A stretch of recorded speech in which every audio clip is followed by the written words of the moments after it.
Hello guys, and welcome back to the channel. So now guys, this has gone on for long enough and it is a position that simply would not fly. Everything and anything that makes Nigeria great is from the southern region and can be found only exclusively within the southern region. The wealth of the country is from the Niger Delta region. The reputation of the country is from the southern region. The international achievements of the country are from the southern region, yet all of the gains, all of the spoils of all of these achievements is going to the northern region. So this is something that would not fly, because if you look now, who are we proud of in Nigeria? We're proud of names like Chinua Achebe, we're proud of names like Wole Soyinka, etc. We're proud of all of the doctors and lawyers and accountants of Yoruba and Igbo heritage that are in America, Europe, etc., all over the world, to the point now that the chief financial officer for the incoming Biden administration is a Yoruba man. So we're proud of all of that. So all of these now things that resonates goodness on the country are achievements of the South, but then all of the spoils of that achievement goes to the North. The biggest oil baron in Nigeria is from the north, in Dimi, Buhari's in-law. He's from Yobe State, but there is no single drop of oil in Yobe State. So how come then the person from Niger Delta, their children are looking like a big-bellied Kwashoko people, and all of the oil wealth is in the north? Guys, I bring you this. Nigerian government should remove Arabic language from Naira notes, says Agbakoba. So Agbakoba now is the person, the latest name now that is on this case. This is a matter now that has signaling the crescendo of my earlier preamble, this over dominance of the northern interest over the Nigerian space. Arabic is not a language spoken anywhere in Nigeria. So why is Arabic then on the public face of the country called Nigeria? The Arabic language is on the public face of the biggest black population on the planet, because of course the public face of Nigeria is its currency. Again, the headline: Nigerian government should remove Arabic language from Naira notes, a headline attributed to an Agbakoba. So now let's now see how the fella describes this. A former president of the Nigerian Bar Association (NBA), Olisa Agbakoba, has urged the Nigerian government to remove the Arabic language on the Nigerian Naira note. The senior advocate of Nigeria asked the government to replace it with the country's indigenous languages. He said, "I don't think Arabic should be on the Naira. We are not an Arabic country. I don't know why that sign should be there.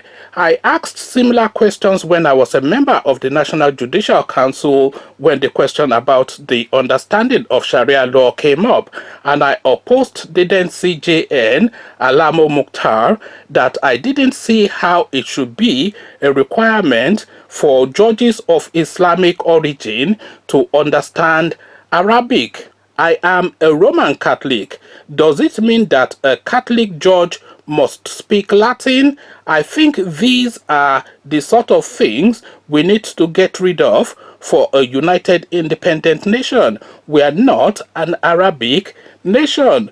So it would be nice to get rid of all the Arabic inscriptions and symbols. Or are we trying to say we are Arabic? I don't get the point. If it were Hausa or Igbo or Yoruba language, it would make more sense. But the Arabic is not part of our language. We should replace it with our language." Speaking further, Agbakoba said although the country's electoral processes are not perfect, marked improvements have been recorded in a series of recent elections conducted by the Independent National Electoral Commission, INEC. It is a long journey. To strengthen the democratic process, many things are required. The first thing would be to strengthen the constitution. In fairness, since the last 20 years, the process has improved, particularly under Atihiru Jiga and Mohammed Yakubu, but I still need to see a substantial amendment to the electoral process. INEC is doing far too many things. That is why it has not been very competent. It is the biggest printer of papers in Nigeria. But that should not be the job of INEC. The job of INEC is like the referee in a football match. So we need to interrogate its roles and ask whether it can do the multiple roles it is doing, and if not, what can we remove from it to make them more efficient. I think the duty of INEC should be to go and count votes on the election day. The second thing is for it to be independent. We have not seen INEC be independent with the ways it defends cases in court. INEC should not be defending cases in court.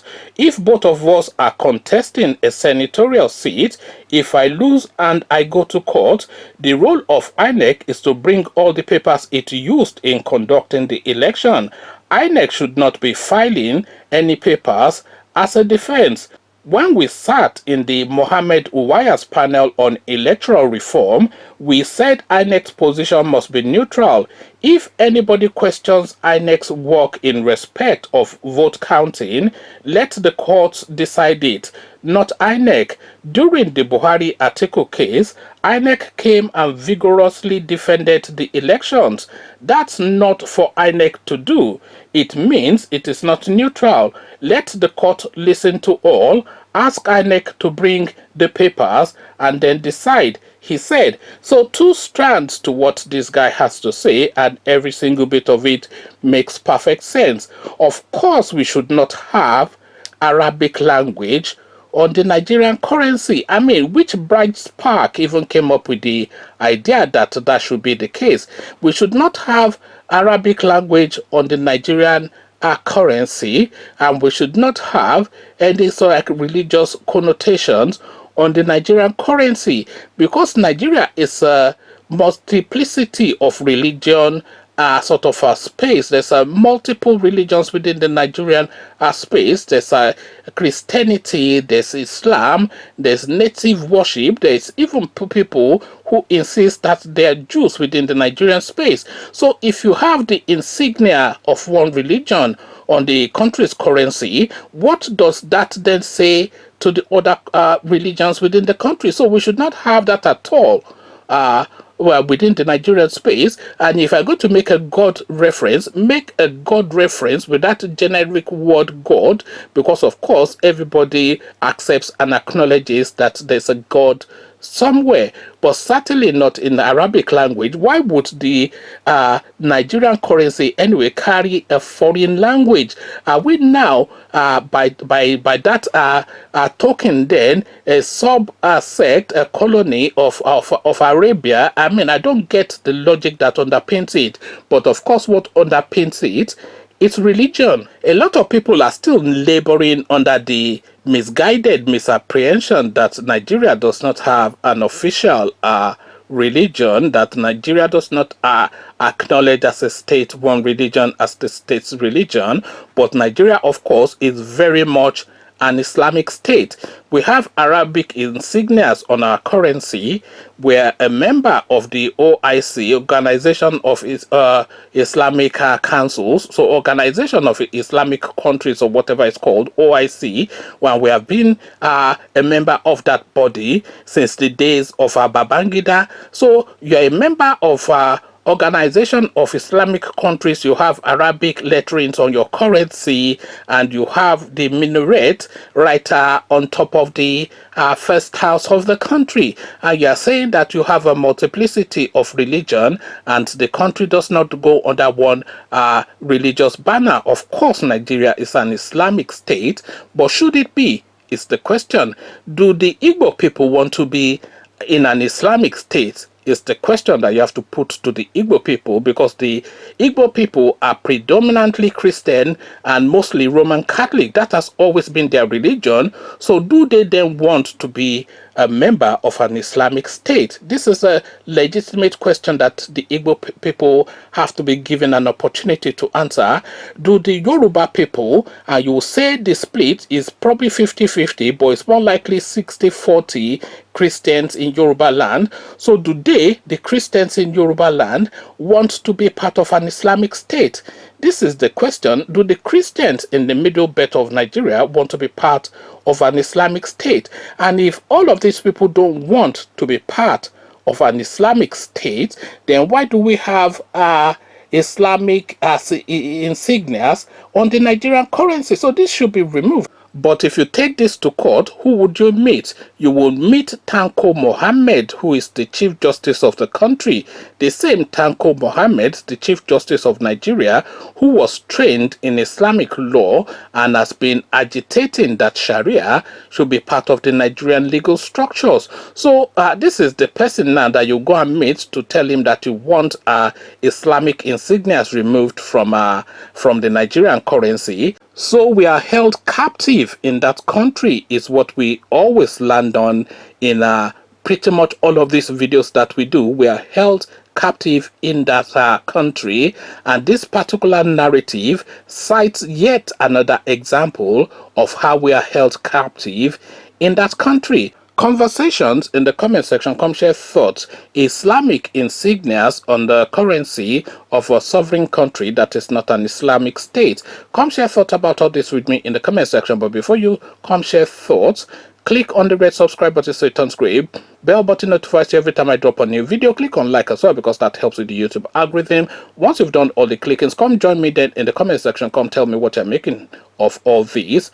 So I'll leave you here. Carry this conversation on with you in the comment section, but here I say peace.